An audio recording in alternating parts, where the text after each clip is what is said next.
كامبرا مالك أمن قبلوتا كي مسلما رفنان تاني دكتاتنا ديبسا قوتا ديبسا تربان توقيتا تولدتك أبو ناف دند أميجرا استكنا سربرايزي سينغو دايلة هنغما دورين سلطان وني فدرالا سيرا كنان غارغارتا توكو يولدتك أبدي هواس الرايوكا كاونا بارسنتي سودو مولي كابدي كراماناتيف جيجيباب وطو توان سنغو دانيس كاللتيك أوبشيفت خنا غرو كدنا كدابا كامبرا مالك أمن قبلوتا كي مسلما رفنان تاني دكتاتنا ديبسا قوتا ديبسا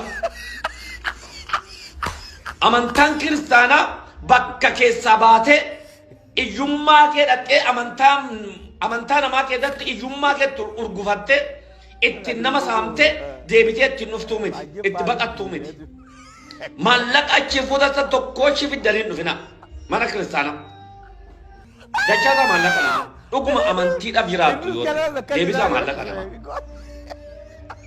أبولن كي مسلمات جركنا برانا فينا جركنا برانا فينا يكبر Maaltu yakka ente keessa ture musliima ta'e achi keessatti immoo diraamaa meeqa hojjetee saamicha geggeesse miliyoona 16 ol saame akkana deebi'a amma immoo daldaltummaa seeraan alaa tokko badhaadhummaa seeraan alaa tokko gocha suukanneessaa seeraan alaa tokko macaafni qulqulluun isin eeyyamu seerri biyyittii keessa soo jiraate in eeyyamu kanaaf warri amantaa musliimaas ordofa jara kana biraan hafina warri keenyas jara kana shuk jalan jedhina tasgabbaa ilaala amma jara kun diraamaa biraa hojjechuu dhufa waan ta'eef diraamaa biraa hojjechuu danda'u waan ta'eef miidiyaa irra sooftanachi nuufinaa jara kana isina kanaaf sheer godhaa biraan naagaa viidiyoo tokko waa'ee amantaa musliimaa wal ilaallatu tokko hojjettee poostii akka nuun goone ergaa koote yoo dhuguma deebitu hoo ta'e immoo maallaqa sanachi deebisaati horii namaa dabqi namaa cubbuudha bakka hojjetee fidee sii kenne itti si gargaare malee atee miti waan ta'eef kanaaf waaqayyo baraaf jireenya keessa naa eebbisu yoo dhuguma deebitaniittu yoo ta'e fuulli araara waaqayyoo isinitti haa deebi'u gadi jedhaa xomxalootuudha waaqayyoon kadhadha araara kadhadha garuu maallaqa namaa guurtanii dhuftan deebisa manni amantaa kiristaanaa iddootti dafqa nama attanii dhuftanii keessa dhokattanii miti waan ta'eef waaqayyo ayyaana araara isaa isiniif haa baay'u yoon dogongore bakka dogongore kamitti dhiifama naa godhaa na of kalcha eebbifama viidiyoo kana sheer godhaa biraan naa ga'a. kabahu malee kasino dhaabbachuun anaaf waan guddaadha wanni guddaa isaa anaa himatanii qarshii 300 yaa jama'ata alkhair qarshii 300 wanni akkaan garaasi nyaatu namni qarshii 300 kana guyyaa kam sibira seene barakam ji'a kam sibira seene situ irraa fuudhemu humna irraa fuutemu namni nagaa tokko hin jiru inni kun gara tokkoon zulmiidha alaa kulli haaliin wanni dalagamaa jiru kun hundi diraamaadha hanga gaafa rabbiin argeetti anama fakkeenyaaf wallahi billahi tallahi wa rabbal ka'aba arra himuuf barbaadetti miti abdir raggaasaadha salaattee jedhuun salaatee naan jedha salaatee salaatee garuu hin salaatu nama ammoo ani musliima naan jedhu ammoo akkamitti ati musliima miti jedhaan akkamitti afoo dhaabadha akkamitti nama dubbadha saalfachaa jedha isaan ture jechuun gaafa hin dhibamin dura wudu'a takka malee maalii tokko malee dhufeetumaan si wajjin salaatee kaa Allahu akbar Allahu wallaahi ma billaahi homa argi haasaa kana wallaahi ustaaz Sa'aad Aliyyi Kabaalee Umar Harmaa Abu Musa Agi nama isa wajjin deemu Abaazar Sultaan hunda gaafadha yoo waan kijibeef waan kana وبالله الكريم صلاته والله وبالله وتالله صلاته قالوا أرى برو إفتان أرى برو إفتان مجان كن سر سيجاي قاتور وان سر ولا كيسان كم مجان هم بيخو هم برتا أسوجن وقاتو كوجين نما دبس دب أفرج ما سلم سيسي سنجد مجان كن ميدات تسبي إبرو نتكيس برو namni dhibbi sadii dhibbi afur abdii raggaasaadhaa sallamsiise yaa ummata muslimaa samii keessa jiramu dachii keessa jirame eessa jira ummanni sun namoonni abdiin raggaasaadhaa sallamsiise samii keessa jiramoo dachii keessa jira eessa jira mee fidaa hin jiru jechuun hundi diraamaa ture jechuun anamma bakki itti irraa wal dhabuu jalqabnee tokko bakka mallaqaati mallaqni hungaa ummata irraa dhaysii ummata irraa dhaabii abadan hin dhaabuu jedhe rabbi sodaatu abadan hin dhiisuu jedhe lammaffaa tana haala gubatuu isaa seeratu qabatee jira waan ta'eef san keessa bahuu hin barbaadu akkaataa gubbaa jarri kun ammoo waan gubbaa sararee jira sararee isinitti immoo jarri kun ergama isaanii galmaan gahuudhaaf feetan amanaa feetan dhiisa lubbuu fi abiddaanii miti jechuudha ila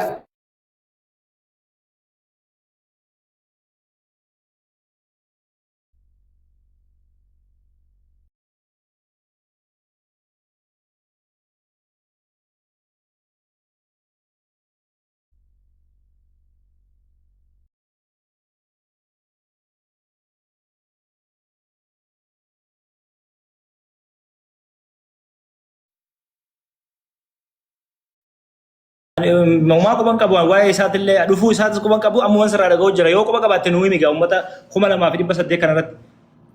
Ishi lammaffaa abdii geetaa jedhaa maatiif gaafa jalqabaa itti rorrisee ture. Itti rorrisee ture wannatti inni maqaan isaa abdi maciisee za'itii footooshooppii dalaganii hin kaasan baay'ee footooshooppii dalaganii za'itii footooshooppii wajjin abdii raggaasaadhaa poosti gochaa turan jam'aan sunniin isaa fi jam'aan isaa hedduun isaanii deebanii garagallee ati amma murtii amma abdii geetaachoo maallaqa furachuu dhufe moo maallaqa sana darrasenyi harkaa gubuu dhufe kana uummataa ifa godhi abdii bilisummaa ati waadanuu beeyta yoo fudhachuu dhufe ta'es nu himi yoo moo darrasenyi akka keetii osoo maxxansamin harkaa gubuu dhufe ta'es isa kana hawaasaa himi.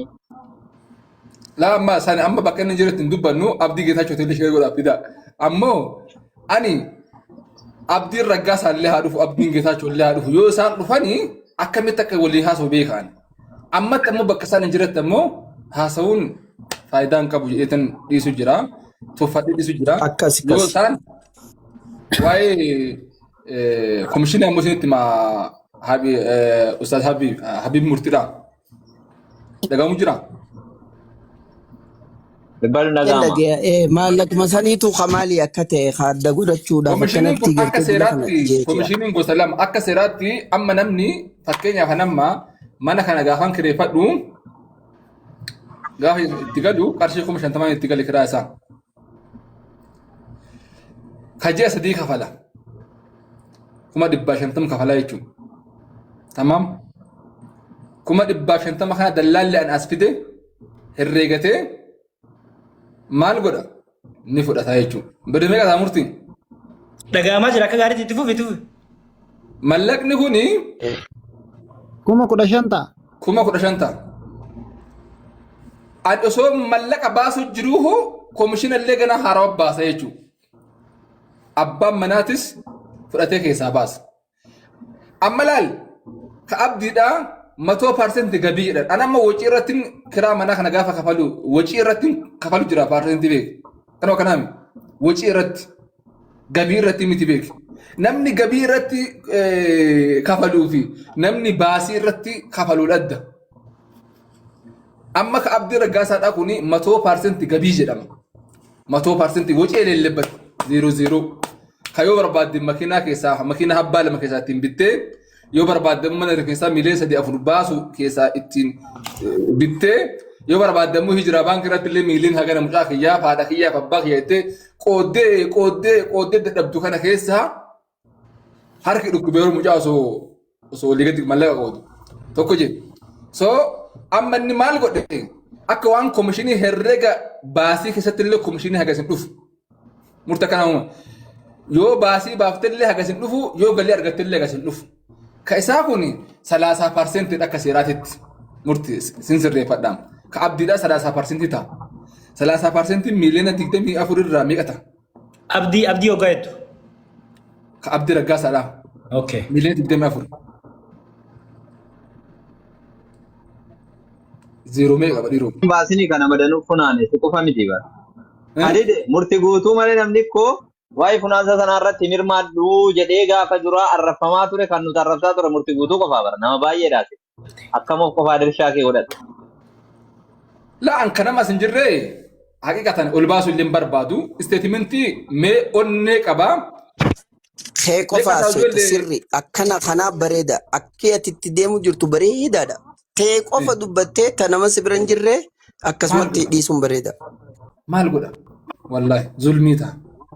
Zulmii ta'a malee. Jechuun amma nama baay'eetu funaane waan ta'eef inni sunis achi amma kana sila dubbadhee maaliif beektaa? Xiyyeeffannoon keessan qaxar moo kuweet qofa ta'e malee biyyuma hundarraa funaanamaa ture biyyuma hundarraa galaa ture sun addeenya jirutti dhaabbatee jira amma maallaqni sun. Maallaqni sun gara Kasuudiyaanumaa murtiitti gorsiisaa yookiin yoo namnillee yeroodhaaf dhibe waliin jirra. Eeywa amma laal akka seeraatti anamma nama dhaabbata tola ooltummaa hoogganu haqasii fi maqoosaan qoosaadha. Dhaabbata tola ooltummaa የኢትዮጵያ ፌዴራላዊ ሪፐብሊክ ሰርቪስ ማህበር ድርጅት ባለስልጣን ከፌዴራላ ሴራ ከናን ጋርጋርተ ቶኮ የወልት ቀብደ ሐዋሳ ራዮ ካካውና ፐርሰንት ሶዶም ወልት ቀብደ ክራ መናቲብ ጌጂባብ ወጥቶ ተዋንሰን ጎዳኒስ ከለቲ ቆብሽፍት ከነገሩ ከተለየ ከዳበሳቲ ሚቲጅ ሐቂቃን ጅሩ ፐርሰንቲን አካ አብድ ረግሳ ኮሚሽኒ ቶርበቱቃ ቶኮ ሞለባታ ሙርቲ አብዲ ቲሚ አብዲሻ torba Birrii kana bareekkuu lakkoofsa nagaya malee hin beeku baraan qabees hin beeku argees hin beeku waggaa meeqa biyya nama akka koomishinitti yoo koomishinite torba tuqaa lama ta'a. Miiliyoona 24 irraa laal irras ni deebi'a. Koomishiniin yeroo baasii baastu kaffaltuu fi yeroo galii 100% argatu wal addaa isin jedhaadha. Amma abdiini laal 100% dha. Galiin isaa.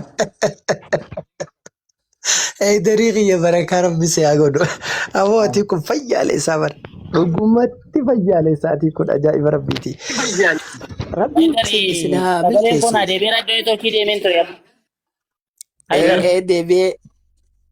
deebi'ee bacaale tanumaan qofa dubbadee irraa bu'a. Laali gaafa sagiixaa abboon akkasitti uummata keenya akaawwatu suni maal jaani yaa sayyidii abiyyoo keessan hadiraa watarii rabbumaa sii godhe oromoo baqarii hin jarjariin suutumarraa faxarii jaaniin. Rabbumaa warra gartee biyya alaatti biyyarra achi deemee wanta deema kana rabbumaa baqarii godheef gaagandii numa akaawwata. Anaan kan na dhibu garuu edaa tola ooltummaa nama gargaaruuf dallaala fudhachuun tun edaa mootummaanis hayyama federaalarraa ni baafatanii arra naagalte immoo ajaa'iba rabbiiti. Nin dhage inni itti aanu gaafa duraa wal taatanii edaa madda godhachuu marratti wal loltan malee nagee walii qabdan isin maasha Allah. Ustaz Habib Murtiin wallahi yoo wallahi inni fudhatamuun inni dhiista isin. Ani kakachuu baattuu si amana nama biraan beeku. Ani Abdiin Raggaasaa yeroo an dhaqu buskuutii xabbasan fakkaata. Buskuutii beeksanii buskuutii xabbasanii wanna akka sabaasan. Zayita akka sabaasan. Akkas fakkaata. Annamtichi nama meeqaan rasaa sana biratti ajjeesan argee is argee gadi ba'e akkanuma gadi jedhee imimmaan kee harcaasedhaan miskiin rabbiiti gaa shiraashar illee beeku warabbal ka'aba wabillaa ilkariim. Rabbiin kun beeku akkana gadi ba'e imimmaan kiyya. Baay'ee nama garaa jabaatu. Akkanatti imimmaan bu'ee waan gurguru wallaalee waan miidiyaa seenu jam'aan keenyallee kiristaana akkana godhe pheentee akkas godhe girgirriin sa'aa san jirtu sirbaachis. Gaafii takka qaba gaafii takka asuma jidduutti. Namni guyyaa jalqaba ganama soomana sanuu ganamarraa sa'aatii 3 namni hundi galgala soomana bulee ganamarraa sa'a 3 akka lakkoofsa biyyatti dubbiin kun dhagahame. Obboleessi Abdii Raggaasaa maal jee gabbahee dubbate eenyu namni waan san ija jabummaa miidiyaatti dhufee zayitiidha malee haadha manaatii wal dhabe malee asiidaa mitii jee nama dubbates ragaa naa bahi ana dura namni dubbate ni jira kanas dubbadhu. Ittiin si dhufu jira mucaan jarri basaasaan kuni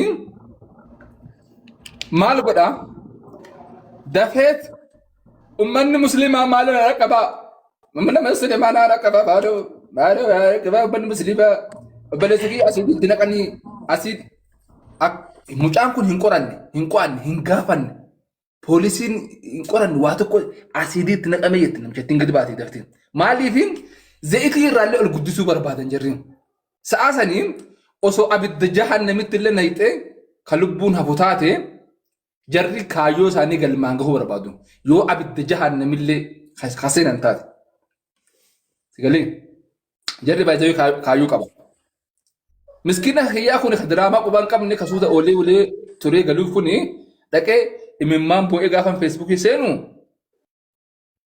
ummanni kenna binti jarjartuu fi ibnu jarjaraanii qaata dhufeetiin kiristaan akkas godhee itti ergame eenteen akkas goote maarree goote silaa yaaliin barbaadame walitti bu'iinsi guddaan ka barbaadame akkuma har'a kana tokkoffaa ummata Oromoodhaa amantaadhaan qoqqoodanii walitti naquu ture kaayuun tokkoffaa.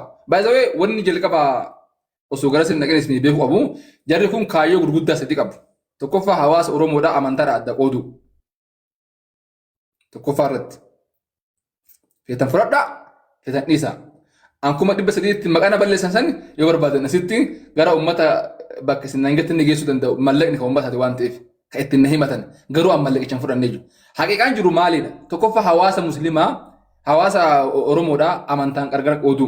Lammaffaa ummata muslimaa akka amma isin koomentii irra godhaartan kanatti akka isa nama viidiyoo irra wal waraabdan kanarratti waraabanii hawaasa muslimaa wal nyaachisuudha. Kun koomentiidhaan kaan deeggara kun kaan itti qoosa wallaahi wabillaahi watallaan hawaasa muslimaa bakka lamatti addaan qoodu addaan ciruu addaan hiruudha. Akkasumallee garee shahaadaa kana lafarraa dhabamsiisuudha. Garee shahaadaa maal jedha kaleessa mucaan basaasaan sun afaaniin gadi ba'ee yoo mucaan Abdiin Raggaasaadha yoo waa ta'e itti gaafatamaan garee shahaadaa ta'e dhaqa lala viidiyoo isaa. Garee shahaadaa balleessuu dhabamsiisu. Haayidaruma jedhe suma jedhe nama biraan jenne. Maa an garee shahaadaatti miti jedhi lakki garee shahaadaa jedhe anas jedhe maa irra jedhe. Waamee haayidarii kan abdii jedhe dhaggeeffataan ture haayidarii jedhe. Mucaan garee shahaadaa jenne bileessoo. Hin jenne garee shahaadaa. Malee jedheera. Nageenyaan haayidarii. Maa kuraa kaatale. Kiyya akka inni anaan jedhe maa kalee sarara. Gara ofiitiin deebi'an. Sahiiti deebii waa'ee soomana jalqabbii akkamitti akka wanni sun ta'etti fufeeti. Eewwa amma yoo sagaleen kun dhagaamatee waa dubbadheen deema. Abbaa caallee cisa sagaleen keessanii. Mee sagalee keessan mirka'ee. Ciccitaa ammayyuu. Niitoorkii kan siree fadhamee daqiiqaa. Ijoolleen tun guyyaa Allahu Akbar jechaa oolti galgalan salaattu anin beeka. Addisuun faan mana farshoo keessa oola nama hundaa beeka viidiyoo jira yoo fidaa jettan. Wanni kun hundi tahee maaliif yeroo sanitti hin himina. Inni lammaffaanii namootumti itti dhiyaatan kuni akkamitti dursa isaanii kannanii akka isaan nama islaamessan yaani akkamitti abdiin gara 200 akkamitti inni fiduu danda'e. Kasadaffaa obboleessi isaa dubbii dubbate takka jira ija qalbiitii yoo laaltan abdiin isaa irra deebi'ee dubbate natti xiqqaa taa'ee miliyoonni 16 gara amantii muslimatti dhufuu kootiif. Miliyoona 660 yoo ta'u natti xiqqaa taa'ee obboleessi immoo osoo biliyoona 16 ta'eewu gatiin abdii kanaa amantii kana promoot godhutti yaa jamaa muslimaa amantiin islaamaa amma dhuguma namni addunyaa tana lubbuun jiru Dr. Zakir Naik amantii muslimaa promoo godhuu ni danda'a. Amantii muslimaa bar amantii karaa daddaban qabnee bar amantii wama tokko godhuu fi hin barbaannee bar biliyoonatti hordofaa bar Rasuula Rabbii alayhi salaatu wasalaam akka anaa fi fakkaatonni akka kiyyaa akka abdiitu promoot godhuu danda'a amantii tana. Amantii xiqqaa fi guddaan akka addunyaatti beeku akkamitti promootiin godhe miliyoonni 16 xiqqaatti jira namni kun jalqabuma osoo karaa amantii dhufe ta'e. Kaleessa hawaan qaban manaa baasanii kanneen hawaan qaban itti dhaban kanneen keeshaa uffatan qaama qullaa amantii qaban guutuu dhiisanii madaabaraa uffatanii salaatan akka kana amantii promoo godhan jenne gaafa sanittuu ibar kunilleen akka rakkootti fudhatamuu qaba keessattuu ustaazni keenya Ahmaffaan ana akka dhuunfaatti osoo dhiifama na gaafatanii natti tola maaliif jennaani kaleessa amma Ahmad barsiisaa hoolotaa dhiifama na gaafate an durseen arginaa fi Alex Taayyeetu dubbate dura gaafiin an gaafadhe abdiin jumaataa gara isa amantii islaamatti dhufee saftii akkamitti sujuuda baase tokkoffaatti amma laal bakka kana laawwan ilaaluu qabnu. Akkamitti immoo promoot godhamee sadarkaa kanatti alimoonni gugurdoon bakka isaa jiran ustaaz paayilatiin gugurdoon osoo bakka san dhaabbatan inni amantii nama qabsiisa. Dursi isaa kan namee gara maayikitti affeeramee inni amantii nama gorsa. Qaanfachuu qaban amantii musliimatti. Wanni kuni jaarraa keessa jiru kana jaarraa qaroomni kanatti akka isaan shaqqalaa dhufan durseen dubbadha. Ustaazotuma gurguddaa ijuma ustaazota gurguddaatti bu'ee gurbaa kana. Bakka isaan jiranitti anatu shahaadaa nama qabsiisa. By the way, amantiin musliimaa qiraadhaa mi jalqaba ani nama amantii keessa deddeemullee miti. Qaraadhaa, alimoota irraa baradhaadhaa, markaza seenaadhaa, quraana baradhaadhaati eegasii hadiisa gootan amantiin musliimaa maayikii qabatanii har'a nama yaamuu hin ajajne masgidi rabbii keessatti bakka itti sala akhlaaqa umar armaan qabu laalee gara amantii musliimatti dhufuu danda'uu qabu obboleessi. Akhlaaqa obboleeyyan keenya asirra jiru argee gara isaatti dhufuu danda'uu qabu. Heydar dogoggora ni qaba dogoggora guddaa qabee bira jirraaf hin faarsinu dubbannee itti himnee bira dabarra gadaafillee taanaan akkamitti dogoggoroota kana hunda arge hin salaatuu isaa kana arge dhuga akkuma na riskii fudhadhee gadi bahee dubbadhe sanitti silaa gaafa san dubbatamee wanni kun qorannoon kun ni godhama namni hundi dubbataa yoo deeme wanni kun sadarkaa kanan ga'u ture. Ijoolleen maallaqa kana kannaa turan ustaazota if dura laalteeti malee abdii beekteeti miti. Jajjabeessa nama kana gargaara obboleessa keessa kan amantii musliimaa dhufe jedhamaniiti. Ani sin duratti haasa'uudhaaf qaanfachaati ulamaa'iin irra gurguddoo as keessa jira. Beekumsa diinii qabaadhee miti akka yaada nama miidiyaa kanarra si wajji jirutti malee. So ijoolleen maallaqa sarriyaala 10,000 kannaa turte ijoollee mana arabaa keessatti arramoo boruu biddina qabata arramoo boruu akka barbaadan na godhan arramoo boruun qabamee gara biyyaa galeechaa turte ni beeyna. Haqa namaati hurkaan miliyoonni 16 obboleessa yoo dhuguma dubbanne maallaqa salphaa miti yeroo amma jiru kana keessatti ummata naannoo tokko musliimoota buqqee deebisee dhaabuu danda'a. Ka inni amane wallaahi billaahi tallaahi 16 miti ka inni amane. Miliyoona 24 ragaan ammallee ka biraatu jira dhaggeeffadhu. Bakka biratti maallaqa guuramee jiru. Akaawuntii Awaashi jira hijiraa jira. Naabbii haa quban qabaame miliyoona 24 maallaqni obboleeyyan keenya dhageessanii dhagahuu baattanii. Wantummaa waan kana keessaa walumaa galatti harka guuradhee efa gaafa san ustaazotaa fi ulamaa'innatti duulte callisee abdiin miidhamee dhaqee ilaalle hospitaalatti aan achuman jira na yaaman hunoo Heydar quba qaba. Heydar na yaaman moo na yaamne hottuu viidiyoo hojjedhu hin hojjedhu rabbina shaahida hunoo xiqqaa fi guddaan na yaamne nama gurguddaa isin beektantu na yaamne hin dhayi soomana lafti caljeeta ilaale gargaara hin jenne hin gargaarina hin jenne ka callise na jaabee hin jenne haga guyyaan kun dhufu calliseetiin eegiyan akka obboleessa keessanii tokkotti. So namni gaafa san waan kanarra naa dawwale jalqaba gaafa na waa'ee abdii dubbadhe Umar Harmaati as na bira jira fuula kiyya dura. Murtii dhiisii waan kana hunoo na fuula dura taa'ee koflu jira argu jirtanii. Bisen jira kiyyaan takkaa fireeddii abaaboo darbaame. Dhiisii murtii waan kana lakki yaa ustaaza kiyya abdiin fammee ati akka yaada keetitti gorsa fudhatuun qabanii amantii baruun qabanii yoo namumti tokko kophatti isaan argee waa'ee amantii islaamaa keessaa gadi fageenyaan gaafate maal deebisan. Annatti hin fakkaatu addisuun kun hin amanne isinin hin jenne an ustaaz hunoo na fuula dura taa'u jirtanii. Anillee akkasuma siin jedhe natti hin fakkaannee dhugaa miti siin jedhe. Agartanii uummata keenya kanaaf isin dura dubbachuu kiyyaaf dhiifama gaafileen gaafataman gurguddootu jira. Namuuf qulqulleessuu qaba. Ustaazonni bakka garagaraatti biyyoota arabaa garagaraa keessa maallaqa maqaa. Waliin guddisiin. Yaa walitti qabaa turan hundi as bahanii dubbachuu qabu. Addatti wanni Heydar attaa godhameef kunilleen akka wanni hedduun ifa bahuuf. Nice ni hima. Ustaaz Heydaris gabbee waan fedhe dubbata geessisan jechuun waan beekuu fi waan quba qabu. Kanaaf namoonni hundi waan kana amma asirratti barumsa guddaatu uummata musliimaatti galuu qaba. Nama gara amantii musliimatti dhufe borsaa maallaqaatiin afaan fiiguu osoo hin taane barumsaan quraana qabatanii afaan fiiguu miidiyaarra fiduu osoo hin taane akka baratee gadi dhufu godhu kanuma yaadni kiyya akka wallaalaa keessan tokkotti naa galatooma ulfaadhaadhaa itti fufa. Ayyee dabareen inkoodhata inshaallah ni chaarjii nurratti cufuu fi abbaan caaliifaa namoonni folcha. Carraan kiyya carraan ustaaza. Yeroo birriin itti gaafii kiyyallee gaafii obboleessa keenya murtii guutuutiin wal fakkaata. Jara keenya awwalatti jibicha haada korma bahu haadarra beekanii jette Oromoon. Gaafiin ani isinirraa qabu nama kana waliin nyaannee dhuynee waliin bullee oollaa jika jedhaaru arraba keessani obboleessa keenya Heydar irraa kaasee waan deemu kana osoo laaltan kiyaana hagana geettu ta amantitti illee deemtu osoo argaa jirtan ta hawaasatti illee deemtu ganuu guddoo sana osoo argitan maaltu isin cadhisiise tokko lama namni kun isin wal hin deema hajira abboo sadi saala jedha saabolaan jedhani saallin saalfatu abbatu jala saalfataa jetti Oromoon argaa jirtani wanni kun namni eekee salaatan qabaannee amantiin inni qabu hin jiru isi jalaa saalfanne obboleessa keenna waan kana maqaaf itti dhufne haqaaf itti dhufte eega itti dhufte rirriga akka gayyaa loonni horii sanillee yoo taate rirriddanii salaati maaltu jechoo isin dhoogge jettanii eega inni dide yoo ka jettan taate yoo gurbaan sun jecha san fudhachoo ka didu taate isintu waliin deemaa jira waan kana tarkaanfii bidhaatti maan fudhanne isin al'aarifu yaarifu bil ishaaraa jedha warra arabaa kun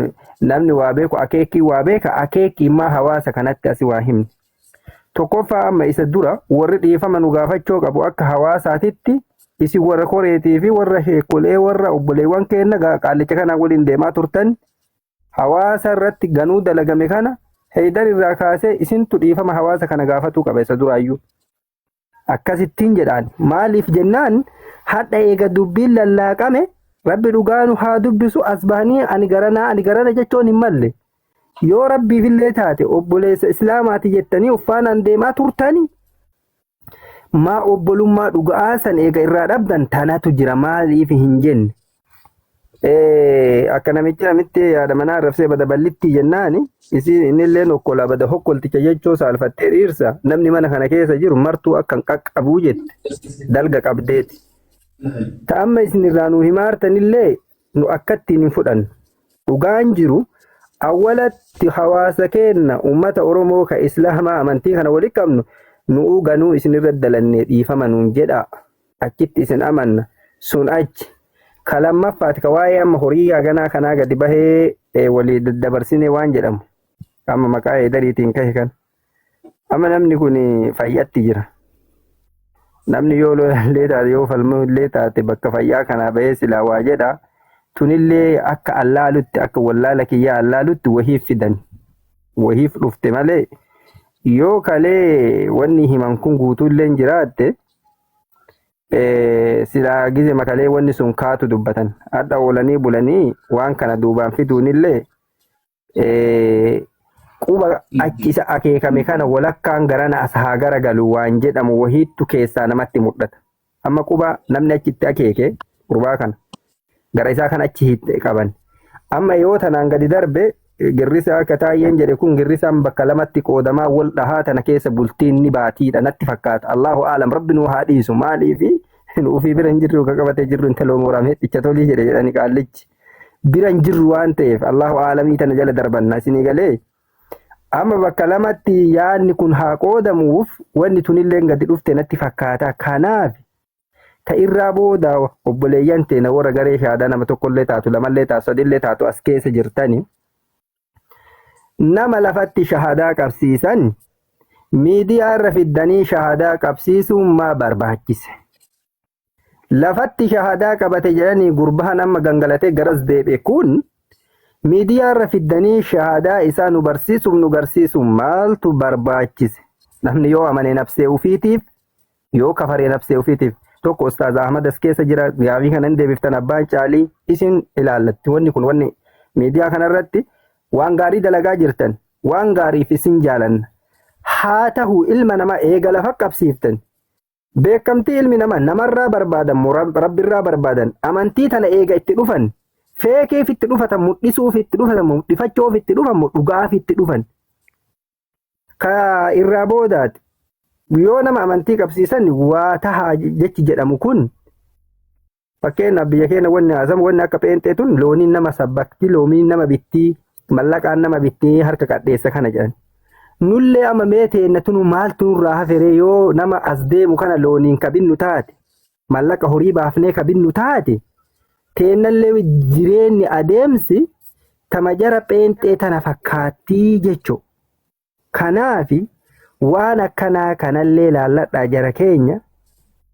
amantii islaamaa yoo taate Itoophiyaan guutuun illee yoo itti kafarte aalama keessa jira hin cituufillee hin taa'u ni malaalisa malee waan rabbi kalee tikse kanaaf wanni akkanaallee adeemsa keessan keessatti laallachuun dirqama isinitti ta'a jenna kafa caafattanaa margu jira gaawwannu argo jirta gaaraa kurma nyaaraa Jumurti galatama alfaadhaadha. dumaan qabu waan fidadha gaafii sannaa Galatama deebisa alfaadhaadha. Dubbiin teessanii nama gadi qabee laaleef gara nama nyaatti Atau ammoo akka sinaa softanii naasa waan gama kiyyaanii rakkoon qabu gaafa abdiin maqaballeessaa riisitii sobaatiin dhufee waa meeqa jedhu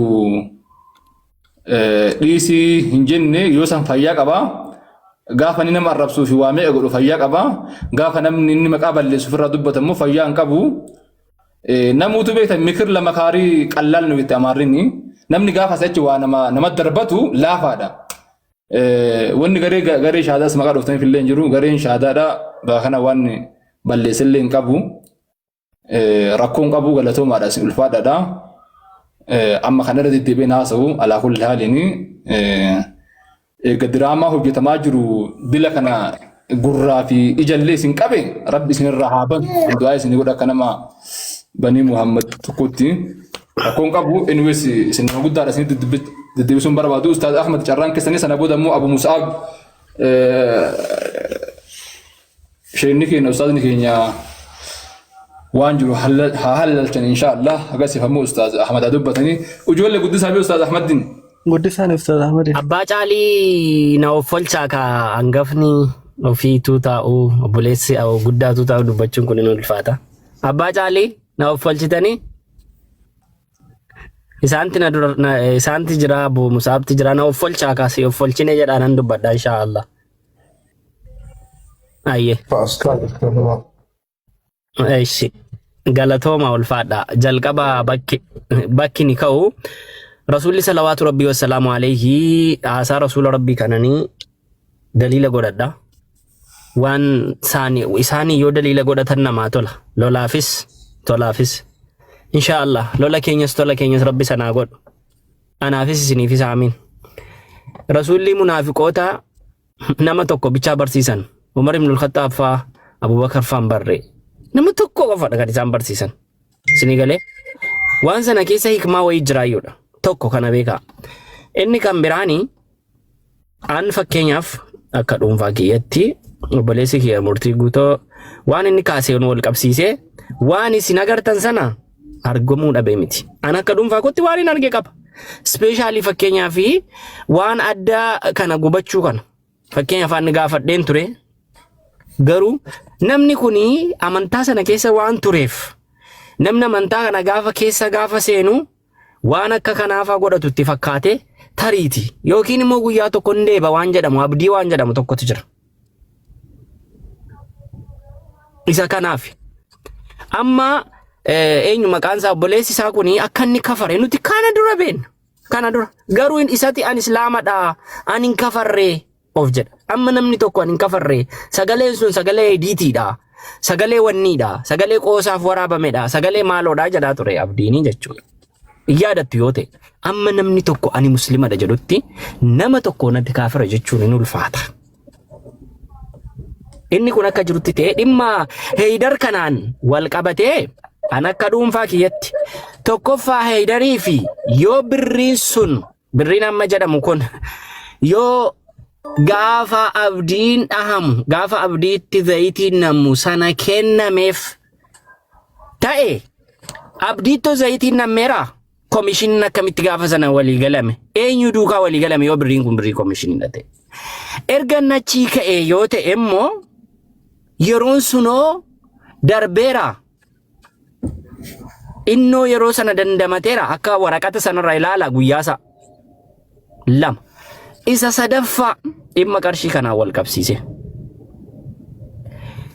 inni barruusaa kanarratti birrii kana komishinii laadheef jedhemo liqeessennaaniif na jalaa fudhate jedhemo maali yooma komishinii laateef mucaa kanatti ittiin xiqqaatu dhugaadha rabbi dhugaa nama dubbisu yoo fakkeenyaaf komishinii dhate mee komishinii mayyoo haa ta'u ittiin xiqqaatu birriin kun innuu miliyoona fakkeenyaaf kan nuun dheengadda herrega kan ani wanni irraa arge keessaan dhaqee akkuma asliin dubbateen gaafadhee biyya bilbilee bare isa miliyoona 16 kan Awaash hin baramne kan Oromiyaa hin baramne kan teelee birrii bilbila irratti galuu danda'a birriin kun gaafatameera Ijraan baankii wantoonni kun hundi jiru dhaggeeffadha wantoonni kun hundi jiru wantoonni kun hunduu hin tuqamne amma erga dubbiin kunaafu fayyaa keeti caala inni haa dhaqu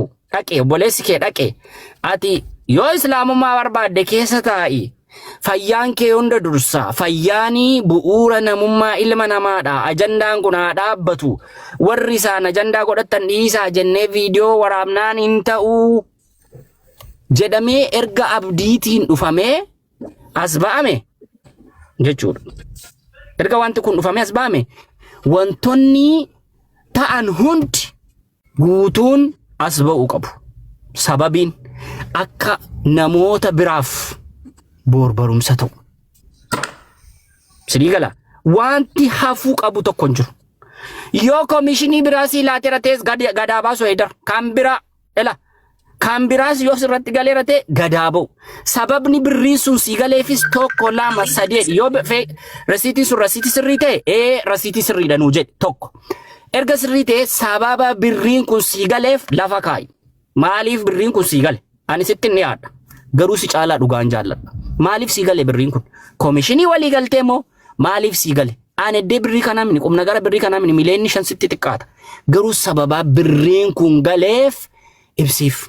Hawaasa bal'aaf. Nuti fakkeenyaaf biyya namaadha kan nu jiru. Biyya keessa hin jiru.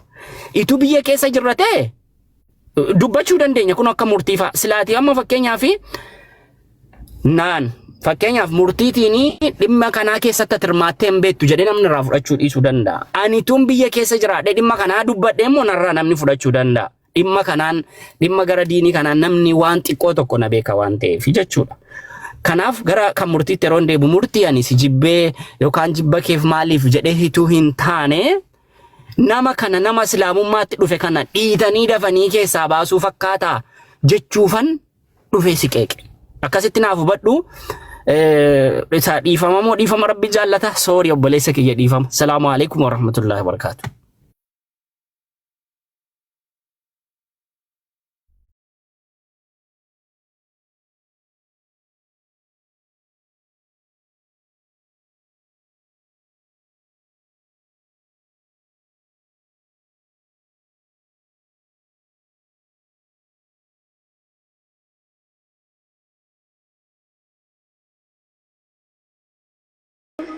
Torbaan tokko keessatti walitti qabuudhaaf danda'amee jira. Isa kana sarpiraayizii siin godha jedhee hangammaa ture. Wanni barbaadnu hoo yookaan wanni barbaadan argameera hayruuf ammoo laa. Yoo xiqqaatee abdii raggaasaatiif Sigalee amma murtii dhageesse. Murtii inni torban kee maal ta'e? Yaa dhagaa jirra dhagaa irraa bar.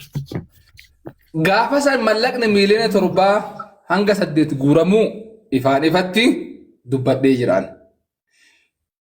Eeshi. Barreeffama keessaan naaf ergameetu jira. Mallaqni kun sibira jiraan jedhan. Mallaqni kun sibira jiraayi. Maaliif akka nu goota? Maaf ajjanii nutti qabdaa? Maa qilleensa nutti qabdaa? Rabbi sodaadhu viidiyoo kana kaasinaan jedhan. Rabbi sodaadhu viidiyoo kana balleessinaan jedhan. Du'ee lafarraa bada malee hin balleessu hin jedhin. Waldhabbiin keenya achiraa jalqabaa jechuudha. Namni muslima taatan wallaahi wabillaahi watallaahi waldhabbiin keenya achirraa eegala. Maaliif osoo miiliyoona 7-8 ija kiyyaan argu akkamitti mallaqa guuraa jedhe aduu gaafa sanaa booda ramadaana ciidaatii as hatta viidiyoo kanayyuu gaafa isa waraabee malee achi dura dhaabe maaliif gadhiise bari ustaazii Ammaatti garuu asabdi yeroo sana boosattee kaatee boosii sana hin kaafne lakki jira hin kaafne. Kan namni waadaa galeedha maallaqni kun guutuuni jedhanii namni baay'een si komataa turani. Viidiyoo sana poost godhee ka'ee kaasee. Maal na godhan beektaa? Nama gurguddaa na bilbilchisan. Mataa ifaa godhu. Na qaanfachiisan. Sigalaa amma fakkeenyaaf eenyu addisuun meeti? Addisu tokko fida qoy. Ali dubbadhaa haga sanii ana isinii kenna carraa. Abbaa cala dubbadhaa.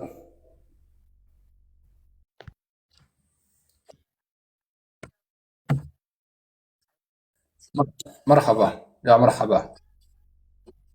أيه